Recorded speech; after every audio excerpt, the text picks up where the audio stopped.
Good morning, everybody. It is 9:50 on this first day of school for CMS students, and as families have been prepping for a new school year with the physicals, the immunizations, the school supplies, there's actually one item the doctors say should be on the checklist as well. It is screening for type 1 diabetes. Dr. Shara Bialo joining us. She's a pediatric endocrinologist who lives with type 1 diabetes herself and also serves as senior medical director for autoimmune T1D at Santa Fe. Dr. Bialo, thanks for joining us.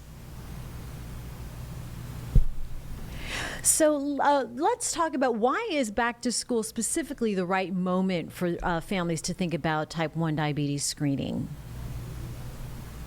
I think back to school time is the perfect time for all the reasons that you cited, Jane. Families are already engaging with their medical providers about things like vaccinations and sports physicals.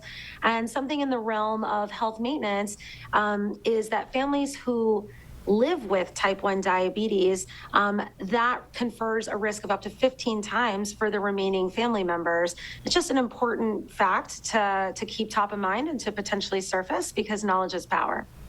Talk to us about this survey that was conducted finding family history can raise risk by 15 times. What surprised you about this survey?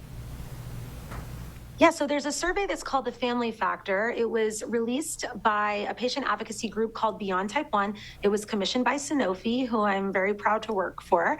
And it polled 1,000 respondents. These were adults, these were caregivers of children under 18, but everyone had a family history of type 1. And as a pediatric endocrinologist, what surprised me about the findings is that 1 in 4, or 26% of respondents, don't believe that either they or their child are at increased risk of developing type 1 despite that family history. So it really brought to light this gap in understanding of the kind of risk that type 1 diabetes confers to the rest of the family. And so why is that disconnect happening? So I think that there are misconceptions about the disease. I think that, part of it is that we could do better in the medical community to educate on this piece. A lot of people present out of the blue in a life-threatening scenario that requires that they enter the hospital. And it's becoming more and more common for people to take on something called autoantibody screening, which is where you can catch type 1 in its pre-symptomatic earliest stages and potentially avoid that crisis down the line. What should parents be looking out for as far as early warning signs when it comes to type 1 diabetes? It's a good question, Jane. The earliest signs are drinking, peeing, fatigue that can progress to something called diabetic ketoacidosis, which requires potentially an intensive care unit hospitalization. But the earliest signs are actually through a blood test, and they don't present clinically. And so if you do have a family history of type 1 in the family, it's a good idea to get a blood screening for autoantibodies, which can tell you if you are going to develop type 1 potentially years before you would develop symptoms. All right, and this does not have to do with the lack of exercise or a diet, right? Clear up that Right. myth that some people link that.